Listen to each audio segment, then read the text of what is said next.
श्री श्री भक्ति संदर्भ अब क्रमानुसार प्राप्त होने वाले श्रवण का निरूपण करते हैं।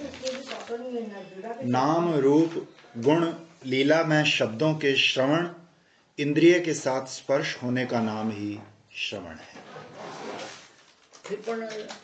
नाम रूप गुण लीला में शब्दों के श्रवण इंद्रिय के साथ स्पर्श होने का नाम ही श्रवण है। नाम रूप गुण लीला जो हम करते हैं उसी का नाम श्रवण है। उसमें नाम श्रवण के विषय में श्री भागवत में कहा गया है कि हे भगवान, आपका नाम एक बार श्रवण करने से चांडाल भी संसार से मुक्त हो जाता है और फिर आपके दर्शनों से मनुष्य के समस्त पापों का नाश हो जाना कोई असंभव बात नहीं। चांडाल या अतिहीन जाति का व्यक्ति भी जब आपका नाम एक बार श्रवण करने से मुक्ति फल को प्राप्त करता है, तब उत्तम जाति अथवा उत्तम चित्त युक्त व्यक्ति उसका श्रवण करता है तो उसके परम भक्ति प्रेम भक्ति की प्राप्ति हो ही जाती है। ये बात संकर्षण भगवान के प्रति महाराज चित्रकेतु के वचनों से स्पष्ट हो जाती है। रूप श्रवण के विषय में श्री भागवत में कहा है कि हे प्रभु, जो व्यक्ति आदर पूर्वक आपके चरण कमलों की सौरभ को वेद रूप वायु के योग से कर्ण विवरों द्वारा सेवन करते हैं, अर्थात सादर आपकी चरण शोभा की कथा को सुनते हैं और परम भक्ति सहित आपके चरण कमलों को सर्व पुरुषार्थ जानकर ग्रहण करते हैं, वो व्यक्ति फिर आपके निज जन हो जाते हैं। हे नाथ, आप फिर उनके हृदय कमल से कभी बाहर नहीं निकल सकते। उपयुक्त श्लोक में तात्पर्य है कि कहा गया है कि जो लोग असत्संगी हैं, अर्थात निरीश्वर कुतर्क निष्ठा पूर्वक हैं, वो नरकगामी लोग मेहनत मत करो, गई सो गई, छोड़ो परे। उसकी श्री मूर्ति का निरादर करते हैं, तो पूर्व श्लोक उपयुक्त भगवत रूप अवज्ञाकारी निंदित पुरुषों को विरुद्ध स्वभाव युक्त कहकर निर्देश किया गया है। तो इसके द्वारा ज्ञात होता है कि जो श्री मूर्ति सेवन के विरोधी हैं वही असत्संगी है, वो असत्संगी है, असत्संग है जो इसके विरोधी हैं। यहाँ भक्ति, देखो ये तो अपनी अपनी निष्ठा की बात है। अब अच्छी कितने साल इसने त्रिवेदी ने, योगेंद्र त्रिवेदी की बहन अम्मा, उसने संग किया बाबा का, यानी वो बड़ी सेवा भी करी, MA PhD संस्कृत से सारी ट्रांसलेशन भी करती थी। तो ये गोकुल में एक हमारे दादा गुरु के शिष्य क्या नाम, करुणानंद, वो थे। तो वो मेरे को मिली दिल्ली में, तो मैंने कहा अम्मा आओ। कहती वहाँ कोई मतलब वो नहीं कि वो टल्ली वाले भक्तों के पास तो मैं जाना नहीं, कोई ध्यान निष्ठ हुए तो मुझे बताना। तो ये निरादर ही है ना, टल्ली वाले भक्त मतलब के मूर्ति पूजा करने वालों को। तो ये निरादर तो नहीं करना चाहिए, पर आदर ना भी करो तो ये अपराध ही है। भगवत गुण श्रवण के संबंध में श्री भागवत में श्री सुखदेव मुनि ने कहा है कि हे राजन, जिन लोगों ने इस संसार में अपना यश विस्तार करते हुए शरीर छोड़ा है, उन महात्माओं की ये वाक्य विभूति स्वरूप तथा विज्ञान और वैराग्य वर्णन करने की इच्छा के लिए मैंने तुम्हें सुनाई है, परंतु ये परमार्थ युक्त वाक्य नहीं है। और जिसकी भगवान श्री कृष्ण में विशुद्ध भक्ति प्राप्त करने की इच्छा हो, उसे उत्तम श्लोक भगवान श्री कृष्ण के गुणानुवाद ही नित्य श्रवण करने चाहिए, उससे तत्काल समस्त अमंगल नष्ट हो जाते हैं। श्री इसीलिए सभी आश्रमों में घरों में भी बहुत लोग कथा बैठा देते हैं। हमारे यहाँ एक दो गुरु बहनें थी, वो चाहे सुने चाहे ना सुने, लेकिन उनके कोने में एक पंडित आके रोज चेतन चरितमृत या कुछ ना कुछ पढ़ता रहे, तो कुछ तो कान में पड़ेगा। श्रीधरी टीका। श्री सुखदेव जी ने राजा परीक्षित के आगे अनेक राजाओं के वंश चरित्र वर्णन किए हैं उसके प्रयोजन या तात्पर्य को कहते हैं। राजवंशों की चरित्र कथा को विज्ञान अर्थात विषयों की असारता जानने के लिए और उस असारता के ज्ञान से पैदा होने वाले वैराग्य को वर्णन करने की इच्छा से श्री सुखदेव जी ने कहा कि जो मर चुके हैं वो सब कथा वाक्य विभूति स्वरूप हैं, अर्थात वाणी का विलास मात्र है, पर यह परमार्थ युक्त वर्णन नहीं है। तब मनुष्यों के लिए उपादेय परमार्थ क्या है? तो इसके उत्तर में कहते हैं कि भगवान उत्तम श्लोक श्री कृष्ण का गुणानुवाद ही नित्य और निरंतर श्रवण करना चाहिए। श्रीमद् भागवत में श्री जड़ भरत जी ने राजा रघुगण से कहा है कि हे राजन, जहां श्री भगवान के गुणानुवाद की कथा होती है वहां विषय वार्ता प्रसंग नष्ट हो जाता है। उस गुणानुवाद कथा को निरंतर आदर पूर्वक श्रवण करते करते मुक्ति चाहने वाले ज्ञानियों की मुक्ति वासना भी विदूरित हो जाती है और भगवान श्री वासुदेव में शुद्ध रति उदित हो जाती है। मुक्ति चाहने हम सारा दिन लीला चिंतन करते हैं या स्तोत्र पढ़ते हैं, ये भी तो सब उसका गुणानुवाद ही है। अब राधा कृपा कटाक्ष है उसका गुणानुवाद है, कृष्ण कृपा कटाक्ष उसका गुणानुवाद है, गिरिंदर मोक्ष उसका गुणानुवाद है। तो ये स्तोत्र भी इसलिए पढ़ने चाहिए कि वो प्रसन्न होते हैं। श्रीमद् भागवत में व्यतिरेक भाव से भी कहा गया है कि जिनकी समस्त वासनाएं निवृत्त हो चुकी हैं वो भी श्री कृष्ण गुणानुवाद कीर्तन करते हैं। मुमुक्ष जनों के लिए तो ये संसार रोग की औषधि है और विषयी पुरुषों को भी ये प्रिय लगता है क्योंकि उनके कानों और मन का रंजन करता है। इसलिए हिंसाकारी अथवा आत्महत्यारे पुरुष को छोड़कर और कौन सा है जो भगवान श्री कृष्ण के गुणानुवाद की उपेक्षा कर सकता है। हाँ, विषयी लोगों को भी रासलीला अच्छी लगती है। तो क्या वो लोग, आपको तो पता ही होगा, लड़के घुस गए हैं उसमें हरिदास निधि वन में कि यहाँ रासलीला होती है तो वहाँ शूटिंग कर रहे हैं और ये कुछ कर रहे हैं। मोबाइल में मेरे को दिखा के गया ललित। अच्छा, तो रात को घुस गई तो वो ये लोगों को अंधेरे में बंद कर बाहर क्यों नहीं निकाला वॉचमैन ने? कोई था ही नहीं वहाँ, निकालता कौन? जीवन में रात को कोई होता नहीं। नहीं, मगर ताला लगाते उसके पहले वो देखते हैं ना। तो बाद में घुसे ना। अच्छा, दीवार को ऊपर से टाप गए, कुछ कैसे भी घुसेंगे वो। देखे वो सब संतों ने मिलके अपील करी है योगी जी को। अच्छा, कि इसकी पड़ताल करो, कौन जांच कराओ, ये करो।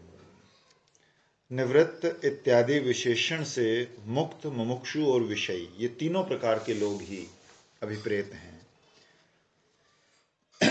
हे मुनिपुत्र, तुम इस लोक में और अधिक जीवित न रहो क्योंकि यहाँ तो तपस्या आदि का दुख ही भोग रहे हो, परंतु परलोक में तुम्हें सुख मिलेगा। हे साधो, तुम्हारे लिए जीना और मरना समान है क्योंकि तुम्हारा चित्त शांत है, इसलिए तुम्हारे तो दोनों लोक ही सुख हैं। वो नारद जी जा रहे थे ना, तो गुरुपुत्र शिकार खेल रहा, राजा का बेटा शिकार खेल रहा था, तो उसको कहते अमृत हो, जीवित रहो, चिरंजीव। आगे गए तो एक योगी था, समाधि लगाए बैठा था और उन्होंने कहा अभी मरो। तीसरी जगह गए तो एक भक्त था, वो लड्डू कचौरी भोग लगा के पर्दा करके रो रहा था, तो उसको कहते हैं जियो चाहे मरो। अभिप्राय ये है कि जो राजा का बेटा है वो कर्मों के अनुसार सुख पा रहा है, मर के तो उसको नरक मिलना ही है। और जो योगी है उसकी इंद्रियां इस वक्त काबू में हैं, समाधि लगी हुई है, वो अभी मर जाए तो उसका कल्याण मोक्ष हो गया, और जिंदा रहे तो जब समाधि से उतरेगा तो ना जाने कहाँ गर्क हो जाए, पतन होने में देर नहीं लगती इंद्रियों को। और जो साधु है, जो वैष्णव साधु है, ठाकुर जी का प्यारा, वो यहाँ भी भोग लगा के रो रहा है और वहाँ भी भोग लगाएगा, तो मरे चाहे जियो। कितना अच्छा ये है तात्पर्य। अब लीला श्रवण के संबंध में श्री भागवत में कहा है कि जिससे मोह राग आदि को निवृत्त करने वाला ज्ञान उदय होता है, आत्म प्रसाद होता है, और जिससे दोनों लोकों के गुणों से असंग तथा कैवल्य सम्मत पथ भक्ति योग उत्पन्न होता है, ऐसे हरि कथामृत से निवृत्त होकर कौन व्यक्ति इसमें रति ना करे। जिस कथामृत राशि से ज्ञान उत्पन्न होता है, कैसा ज्ञान? जिस ज्ञान से राग आदि का समूह सर्वतोभाव से निवृत्त हो जाता है। कथामृत से उक्त ज्ञान के कारण आत्म प्रसाद एवं आत्म प्रसाद के कारण इहलोक तथा परलोक के विषयों से अनासक्ति हुआ करती है। ज्ञान का फल जो कैवल्य है, उसके द्वारा भी ब्रह्मभूत प्रसन्नात्मा पुरुष पराभक्ति को प्राप्त करता है। लीला श्रवण के विषय में और अधिक क्या कहा जाए। इसी उद्देश्य से ही महापुराण इस श्रीमद् भागवत का आविर्भाव भी हुआ है। जैसा कहा गया है कि नारद जी ने कहा, हे व्यासदेव, आपने महाभारत आदि ग्रंथों की रचना तो की, परंतु भगवान श्री हरि का विमल यश आपने वर्णन नहीं किया। इसलिए आप समस्त लोगों के बंधन विमोचन के लिए एकाग्र चित्त से भगवान श्री हरि की लीलाओं का स्मरण या वर्णन कीजिए। अब भगवत लीला दो प्रकार की है, सृष्टि आदि रूपा और लीला अवतार विनोद रूपा। दोनों में दूसरी लीला अवतार विनोद रूपा प्रशस्त तरा होती है। जैसे कहा है कि हे नारद, उपयुक्त प्रसंग लीला अवतारों के चरित्र समूह वेद आदि शास्त्रों में प्रधान रूप से वर्णन किए गए हैं। वो सुनने में बड़े मधुर और कर्ण इंद्रिय के दोषों को दूर करने वाले हैं, तो उनका मैं क्रमशः वर्णन करता हूँ। तुम सावधान होकर उनका रसास्वादन करो। यद्यपि पहले प्रकृति प्रवर्तक पुरुष, इस विराट पुरुष की आद्यावतार इत्यादि पुरुष काल आदि, उनकी शक्ति, मन, उनका कार्य, ब्रह्मा आदि उनके गुणावतार समूह, दक्ष आदि विभूति समूह वर्णन किए जा चुके हैं। ये भी लीला वर्णन ही है ना। और उनके इस मायक सृष्टि की लीला वर्णन जो है, उनके द्वारा उससे पहले ये सब वर्णन हो चुका है ना। तो सृष्टि आदि लीला भी कहा है। तब भी हे ऋषि, विराट पुरुष के जो लीला अवतार समूह श्रेष्ठ रूप से भेद आदि शास्त्रों में वर्णन किए हैं, वो मेरे हृदय में आविर्भूत हो रहे हैं, उनका वर्णन करता हूँ। उनके श्रवण से अन्य विषय श्रवण करने की इच्छा रूप जो कर्ण इंद्रिय का दोष है, वो दूर हो जाता है। उनकी लीला परम मनोहर है, उनका असम्यक रूप से आस्वादन या श्रवण कर। इस प्रकार श्री भागवत में दुर्बोध आत्म तत्व का ज्ञान कराने के लिए आप विविध प्रकार के अवतार ग्रहण करते हैं और उनके द्वारा ऐसी लीलाएं करते हैं जो अमृत के महासागर से भी मधुर और मादक होती हैं। जो लोग उनका सेवन करते हैं, सब श्रम रहित होकर वो परमानंद में मग्न हो जाते हैं। कुछ प्रेमी भक्त आपकी लीला कथा को छोड़कर मोक्ष की भी अभिलाषा नहीं करते, स्वर्ग आदि की तो बात ही क्या। वो आपके चरण कमलों के प्रेमी भक्त परमहंसों के सत्संग में जहां आपकी कथा होती है, इतना सुख मानते हैं कि उसके लिए इस जीवन में प्राप्त अपनी घर गृहस्थी का भी परित्याग कर देते हैं। वेद स्तुति में लीला अवतार, गोपी गीत में है ना, तप्त जीवन, और भ्रमर गीत में है, जिसके कानों में तेरी कथा पड़ जाती है, वो सब राजपाट छोड़ के भिखारी हो जाता है। हे अर्जुन, जो मेरे इस प्रकार के दिव्य जन्म तथा लीलाओं को तत्वता जान लेता है, वो देह त्याग करने के बाद पुनः जन्म नहीं लेता, मुझको प्राप्त हो जाता है। भगवत लीला मृत्युशील देहधारी व्यक्ति को भी पार्षद रूप से मृत्यु को जीत लेने वाला बना देती है। जैसे कि श्री भागवत में कहा गया है, हे विदुर, आपने मृत्युशील व्यक्तियों को की मृत्यु छेदनकारी श्री हरि के अवतारों की कथा सुनने का जो प्रश्न किया है, वो अति उत्तम है।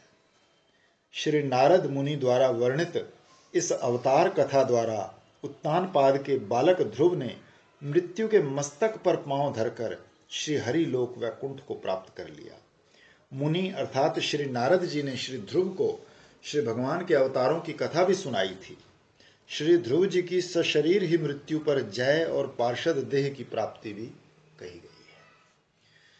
श्री भागवत में श्री मैत्रेय जी ने कहा है कि उसी समय श्री ध्रुव जी ने उस श्रेष्ठ विमान की पूजा और प्रदक्षिणा की और पार्षदों को प्रणाम किया। स्वर्ण के समान कांति में दिव्य पार्षद रूप धारण कर उन्होंने विमान पर चढ़ने की इच्छा की। इस प्रकार नाम आदि श्रवण के विषय में भी कहा गया है। तो यहाँ भगवत परिकरों के नाम गुण श्रवण आदि की भी महिमा जान लेनी चाहिए। श्री विदुर जी ने कहा है, हे प्रभु, महानुभाव गण ने मानव मात्र के पक्ष में दीर्घकालीन बहुत परिश्रम पूर्वक आत्म अनात्म आदि के श्रवण का सार उद्देश्य रूप में यही निर्देश किया है कि जिनके हृदय में निरंतर भगवान श्री मुकुंद के चरण कमल स्फुरित होते हैं, उन समस्त महाभागवतों के गुणानुवाद श्रवण करना ही मुख्य तथा सुख साध्य फल है। ये जितने भी हम ये पार्षद है ना सब, सखी मंजरी, ये इनका भी ध्यान करना, श्रवण करना। तुम ऐसी सेवा कर रही हो, मुझे भी क्या सेवा। हाँ, मुझे याद आ गया वो किताब जिसमें 108 नाम थे, वो तेरे पास ही है क्या? नहीं, मैं तो नहीं लेके। चिंतामणि तुम लेके गई थी? चिंतामणि देखना जरा, पता नहीं इधर है कि नहीं। मेरे वो जो हरिनाम वाले नहीं देकर गए थे ना आपको, है? जो हरिनाम वाले नहीं देकर गए थे वो, हाँ, वो नहीं है मेरे पास दीदी। हम बात कर रहे थे कि ऐसी लाएंगे, पर लाए भी नहीं, हम आपसे लेकर भी नहीं गए थे, क्योंकि आपने कहा था उसमें कुछ खास वो देख लेना, शायद मिल जाए। होएगी कहीं। वो क्या था कि ये चिंतामणि, केली विलास चिंतामणि, कुछ ऐसा नाम। दास गोस्वामी के 108 नाम लिखे हुए थे। हाँ हाँ, वो जो ग्रंथ उसमें से हाथ से निकाली थी, जो बुक उन ग्रंथों में से, किताबों में से निकाली। उसमें से निकाली थी क्या? कौन सी? वो जो आप किताबें छांट रहे थे उसमें से निकली थी क्या? नहीं नहीं, वो नहीं, वो तो अमृत बिंदु है जो तुमने। एक और थी जो तुमने कहा कि आप पढ़ रहे हो, मैं कहा मैं नहीं पढ़ रही, तुमने इनको खरीदने को कहा था। वो हाँ हाँ, वही मेरे को याद आ रही है, उसकी बात कर। हाँ, वो फिर हमने खरीदी भी नहीं। दान केली कौमुदी चिंतामणि, दास गोस्वामी की। अच्छा, उसमें तो बड़ी इम्पोर्टेंट चीजें हैं, क्योंकि उसमें ये राधा रानी का जो भावमय स्वरूप है वो भी है उसमें, और 108 नाम भी हैं। अच्छा, मैं वो स्तव वाली सोच रही हूँ, जो एक स्तव वाली भी तो आपको वही देखा, स्तवावली है, उसी में ही है ना? स्तवावली और दान केली कौमुदी चिंतामणि। अच्छा, हाँ हाँ, दो है ना तेरे पास? ना, मेरे पास तो मैं लेके ही नहीं गई आपसे। होगी फिर यही कहीं। हाँ। छोड़ो। भगवान व्यास देव ने उत्तम श्लोक श्री कृष्ण के चरितात्मक सर्ववेद तुल्य इस श्री भागवत नामक पुराण की रचना की। इसी प्रकार निगम कल्प तरु के पके फल स्वरूप ये भागवत श्री सुखदेव मुनि के मुख स्पर्श से अमृत द्रव संयुक्त होकर आविर्भूत हुई है। इसमें फल गुठली छिलका त्याज्य अंश कुछ भी नहीं है। अतः हे रस मर्मज्ञ भक्तजन, इस मूर्तिमान रस का जब तक शरीर में चेतना रहे तब तक भागवत के शुरू निरंतर में ही है ना ये, बार बार। ये गाढ़ा रस है। अब महापुरुषों द्वारा कीर्त्यमान नाम श्रवण के संबंध में कहते हैं। पृथु महाराज ने कहा है, हे पुण्य कीर्ति प्रभु, आपके चरण कमल मकरंद रूपी अमृत कणों को लेकर महापुरुषों के मुख से जो वायु निकलती है, वो तत्व को भूले हुए हम कुयोगियों को पुनः तत्व ज्ञान करा देती हैं। अतः हमें दूसरों की कोई आवश्यकता नहीं। उन्होंने इसलिए 1000 कान मांगे ना। हे कैवल्यपते नाथ, मुझे तो मोक्ष पद की भी इच्छा कामना नहीं, जिसमें महत्पुरुषों के हृदय से उनके मुख द्वारा निकला आपका चरण कमलों का मकरंद नहीं, जहां आपकी कीर्ति कथा सुनने का सुख नहीं। अतः मेरी तो ये प्रार्थना है कि आप मुझे 10,000 कान दे दीजिए, जिससे मैं आपके लीला गणों को निरंतर सुनता। महाराज जी कहते थे, भगवान ने कहा 10,000 कान लगा दूंगा तो सारे शरीर में कान ही कान हो जाएंगे, इसलिए मैं तेरे को 2 कानों में 10,000 कान श्रवण करने की शक्ति सामर्थ्य देता हूँ।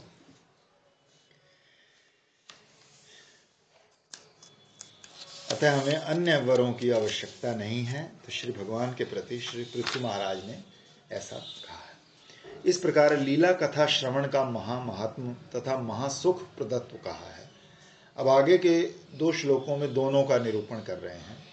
श्रीमद् भागवत में नारद जी ने प्राचीन बरही से कहा, साधु संग में महाजन मुख मुखरित मधुसूदन के चरित पीयूष के सार की सरिता प्रवाहित होती है।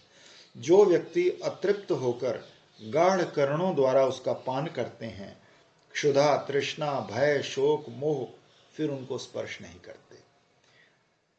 पूर्वोक्त साधु संग में महत्पुरुषों के मुख से मुखरित अर्थात कीर्तित शेष अवित्रष्ण अर्थात पर्याप्त बुद्धि शून्य होकर जो गाढ़ कर्ण होकर अर्थात सावधानता पूर्वक श्रवण करते हैं, उनके क्षुधा तृष्णा आदि सब निवृत्त हो जाते हैं।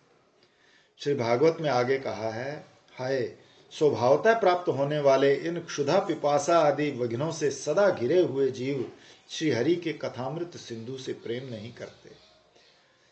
क्षुधा तृष्णा आदि जिन स्वाभाविक कर्मों द्वारा बाधित होकर श्री हरि के प्रति ये जीव प्रेम नहीं करते, महाजन द्वारा कीर्तित भगवत यश समूह अपने महात्म बल से उन सकल धर्मों को दूर कर देता है और जीवों को अपना सुख अनुभव करा देता है। उक्त दोनों श्लोकों का यही तात्पर्य समझना चाहिए। उक्त श्रवण में श्री भागवत श्रवण ही परम श्रेष्ठ है। देखो, पहले किसी से भी प्रेम होता है तो उसके गुण श्रवण करके ही होता है ना। वो ऐसा है, वो वैसा है, सुंदर है, मीठा बोलता है, ये करता है, वो करता है, तो प्रेम हो जाता है बिना देखे। परम तो भी आजकल सब ऑनलाइन हो रहे हैं। आजकल ऑनलाइन गुण श्रवण करके प्रेम हो जाता है और शादी भी हो जाती है। एक अजीब बात सुनी तूने, ऑनलाइन शादी हो गई और शादी हुई तो पता लगा दोनों लड़के हैं। मेरे ललित दिखा के गया, वो आके तेल लगाता है ना, तो ऐसी कोई ना कोई बात सुना। मैं भी तो सुनाती रहती हूँ उसके कल्याण की बातें, वो भी कोई ना कोई सुना जाता है। वो संसार के आज उसने मुझे YouTube में वो दिखाया कैसे निजीवन में वो घिस गए और चोड़ा अच्छा, वो आप देख रहे थे, वो था आज है। आज आप देख रहे थे, वो था। हाँ, वही था। यहाँ ये विवेचनीय है कि प्रथमतः श्री भगवान नाम रूप गुण लीला तथा परिकर श्रवण ही परम श्रेयजनक है। उसमें भी महत्पुरुषों द्वारा आविर्भावित प्रबंध आदि का श्रवण और भी अधिक मंगलकारी है। और फिर यदि वो महत्भावित प्रबंध आदि महत्पुरुषों द्वारा कीर्तित हो तो उसका महात्म और भी अधिक है। उसमें भी श्री भागवत का अधिक महात्म है। उसमें भी महत्पुरुषों द्वारा कीर्तित श्री भागवत का सर्वाधिक महात्म है। अर्चन के विषय में कहा गया कि अपनी अभिमत किसी श्री मूर्ति का अवलंबन लेकर श्री भगवान का अर्चन करना चाहिए। उसी प्रकार इस नाम आदि श्रवण में भी अपने अभीष्ट नाम आदि का श्रवण बारंबार आवर्तित करना होगा। वो भी उस विषय में इच्छुक या श्रद्धा युक्त महानुभाव पुरुष के मुख से ही श्रवण करना चाहिए। श्री कृष्ण का पूर्ण भगवत स्वरूप है, अतः सबके पक्ष में श्री कृष्ण नाम आदि का श्रवण ही केवल मात्र परम सौभाग्य का ही कारण है। इसी प्रकार कीर्तन आदि विषयों में भी जान लेना चाहिए। उनमें अब स्वयं जो कीर्तन किया जाए वो भी श्री सुखदेव आदि महानुभाव गण ने जो पहले कीर्तन किया है उसका अनुसंधान रख कर कीर्तन करना चाहिए। इस प्रकार श्रवण का भी दिखाया गया है। श्रवण का कीर्तन से पूर्णत्व है, क्योंकि श्रवण किए बिना उस विषय में सम्यक ज्ञान नहीं हो सकता। विशेषतः यदि साक्षात संबंध से किसी महत्पुरुष द्वारा कीर्तित श्री कृष्ण नाम आदि अथवा श्री भागवत आदि श्रवण करने का सौभाग्य प्राप्त ना हो तो स्वयं पृथक कीर्तन करना चाहिए, क्योंकि श्रवण और कीर्तन की ही प्रधानता है। इसलिए श्री भागवत में कहा है, जिसमें सुंदर रचना नहीं है, जो दूषित शब्दों से युक्त भी है, परंतु जिसका प्रत्येक श्लोक श्री भगवान के सुयश सूचक नामों से भरा है, वो वाणी लोगों के सारे पापों का नाश कर देती है, क्योंकि ऐसी वाणी का सत्पुरुष श्रवण गान और कीर्तन किया करते हैं। इस श्लोक की टीका में श्रीधर स्वामी लिखते हैं कि श्री भगवान नाम आदि का यदि सद्वक्ता उपस्थित हो तो स्वयं श्रोता बनकर श्रवण करें, और यदि कोई सद्वक्ता ना हो परंतु श्रोता उपस्थित हो तो स्वयं वक्ता बनकर श्री भगवान नाम आदि का कीर्तन करना चाहिए। और यदि वक्ता और श्रोता कोई भी उपस्थित ना हो तो स्वयं ही गान करना चाहिए, तो स्वयं करना चाहिए। अतः पूर्वोल्लिखित हेतुवश श्रवण अकेले है, जहाँ ना कोई श्रोता है ना कोई वक्ता है, वो अपने आप ही अपना चली जाती। मैं भी ना रहूं तो आप अकेले करते हो। तो हैदराबाद जाके मैं भी ये चली जाती तो मैं बहुत बार अकेली ही करती हूँ। कभी भारती बैठती है, गोपी का तो आपको पता ही है कि वो कभी होगा कभी नहीं होगा। तभी तो दीदी आप तो कितना कहते थे जब लॉकडाउन लगा था जब राजेश जी महाराज को आप कितनी दफा कहते थे कि तुम अपने मदन गोपाल को कथा सुनाओ, तुम तो इतनी अच्छी करते हो। और क्या, आप रोज श्री जी कोई सुनाते हैं अकेले हाँ। श्रीमद् भागवत में श्री नाम कीर्तन महात्मा इस प्रकार वर्णित हुआ है। और फिर तो जो भट्ट जी ने नाम करना बताया है तो कितना मजा आता है कह के कि वो है ना इधर चोटी बना रहा, वो कह रहा हरे और वो कह रही कृष्ण। कृष्ण फिर वो कहते हरे कृष्ण, फिर हरे, फिर कृष्ण, रूप सामने ही आ जाता है। और जब वो 3 बार कृष्ण कृष्ण कृष्ण करती तो वही मजा आ जाता है। वो 3 बार राम राम राम राम करती है तो वो तो मजा आ जाता है दोनों को मिला के करने में। मन इधर उधर जला नहीं जाता कहीं। बहुत अच्छा लगता है। हरे तुम कहाँ हो, हे कृष्ण तुम कहाँ हो, ऐसे हो कहते हैं। इस प्रकार श्री नाम में पाप क्षय मात्र की शक्ति होती है, ये कौन सी बड़ी बात है, ये तो अति साधारण बात है। ऐसा श्री विष्णु दूतों ने यमदूतों से कहा। श्रीमद् भागवत में श्री नाम कीर्तन का यही फल कहा गया है कि इस प्रकार एक व्यक्ति जब व्रत रूप में अपने प्रिय भगवान नाम का कीर्तन करता है तब उसमें अनुराग उदित हो उठता है, उसका चित्त द्रवीभूत हो उठता है। कभी वो हंसता है, रोता है, कभी चिल्लाता है, कभी उन्मत्त होकर नृत्य गान करने लगता है, उसे लोक लाज की कुछ नहीं रहती। श्री भगवान के मंगल में जन्म लीला आदि का श्रवण और उनके नामों का निर्लज्ज होकर कीर्तन करो, ऐसा भागवत में कहा है। इस प्रकार से आचरण युक्त होकर भी जो स्वाभिष्ट भगवान नाम का कीर्तन करता है उससे प्रेम उदित होता है। उसके अनुसार भाव वैचित्री के कारण उस कीर्तनकारी में हंसना, रोना, नृत्य गान आदि अनुभव प्रकाशित होने लगते हैं। तो यहाँ नाम कीर्तया पद में तृतीय विभक्ति होने के से नाम कीर्तन ही साधनतम रूप में उपलब्ध हो रहा है। इस प्रकार एवं व्रत शब्द के आगे अपि शब्द का अध्याहार करना चाहिए। अवतारण वाक्य का उल्लेख किया है कि आरूढ़ योगी जन के लिए भी अनेक जन्म तक जो गति प्राप्त नहीं होती वो गति नाम कीर्तनकारी एक जन्म में भला कैसे प्राप्त कर सकता है। तो इस आशंका को ध्यान में रखकर भक्ति परेशानुभवो विरक्ति इत्यादि वाक्य दृष्टांत पूर्वक कहा गया है। दीदी इसमें ये स्वभाव अभिष्ट भगवान नाम स्वाभिष्ट, स्वाभिष्ट। किसी को राम पसंद है, किसी को कृष्ण स्वाभिष्ट। पसंद है। अच्छा स्वाभिष्ट। स्वाभिष्ट नाम संकीर्तन यही है, जिसको जो नाम पसंद है उसी का कीर्तन करना चाहिए। अब तुम राम भक्त को कहो कृष्ण कृष्ण बोलो तो उसको अच्छा नहीं लगेगा ना, तो जो नाम अच्छा लगे। जैसे मुरारी गुप्त जी को बोला था तो उपयुक्त श्लोक में निर्भयता, जित निद्रता आदि गुण श्री नाम कीर्तन में एकमात्र तत्परता संपादन के लिए कहे हैं। तो ये सब कीर्तन के अंग नहीं हैं। इन गुणों युक्त होने से कीर्तन का कोई अधिकारी बनता है ऐसी बात नहीं, क्योंकि एकमात्र भक्ति ही निरपेक्ष है। इसलिए नाम कीर्तन जो निखिल साधन मुकुटमणि है और किसी साधन की अपेक्षा नहीं रखता। श्री विष्णु धर्मोत्तर में सर्वपातक, अतिपातक और महापातककारी द्वितीय क्षत्र बंधु के उपाख्यान में ब्राह्मण के वचन इस प्रकार हैं कि हे राजन, मैंने आपको जिन समस्त साधनों को बतलाया है उन सब को करने में यदि आप असमर्थ हैं तो फिर मैं अन्य अति अल्प साधन बताता हूँ, यदि आप उसे करें। तब राजा क्षत्रबंधु ने कहा, आपने जिन साधनों को बताया है चित्त की चंचलता के कारण मैं उनको करने में असमर्थ हूँ। यदि वाणी शरीर से होने वाला ऐसा कोई साधन हो तो उसका मैं अनुष्ठान करूंगा।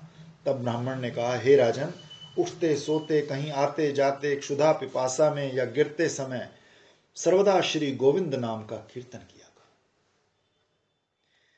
अन्यत्र श्रीमद् भागवत में श्री विष्णु दूतों ने यमदूतों के प्रति कहा है कि ब्रह्मवादी गण ने जिन समस्त व्रत आदि प्रायश्चितों का वर्णन किया है उन सब के द्वारा पापी गण उस प्रकार की विशुद्धता लाभ नहीं कर सकते जैसी श्री हरिनाम उच्चारण के द्वारा प्राप्त तो रामोलोकन में यही है ना। वही श्री नाम केवल उनके पाप ही नाश नहीं करता, उनको श्री भगवत गुणों का अनुभव भी करा देता है। यानी कि दीदी फिर ये जो हरिनाम हम अपने आप से ले रहे हैं, जप कर रहे हैं, उससे ज्यादा यानी कि मतलब कीर्तन से ज्यादा लाभ मिलता है। हरिनाम तो है, हरिनाम अकेले में करना है तो लीला चिंतन करनी है तो उसके साथ तो आप हरिनाम अंदर अंदर ही करोगे। वैसे तो उच्च स्वर से भी करो तो लीला चिंतन होता है, ऐसी कोई बात नहीं है। अब शाम को हम करते हैं हरिनाम, तो हम तो अपनी 3 लीला आपको बताई हुई है, हो जाती है कि ना साथ में। तो अगर कर सको तो करना चाहिए, लेकिन जैसा भी करो, ये भी हरि नाम है, वो भी हरि नाम है। ये तो साफ लिखा हुआ है, लीला चिंतन नाम को परित्याग करके नहीं होती कि जी हम तो लीला चिंतन कर रहे हैं तो नाम की जरूरत नहीं है, या नाम नहीं, नाम के साथ ही लीला चिंतन करना चाहिए। वो तो अब दीदी इतना अभ्यास हो गया तो वो अपने आप श्वेता ही होता ही है, नाम तो साथ साथ चलता ही है कि करते हैं। साधकों और सिद्धों के लिए भी श्री नाम संकीर्तन से अधिक श्रेष्ठ साधन और कोई नहीं है। इसी सिद्धांत का उल्लेख किया गया है। कामीगण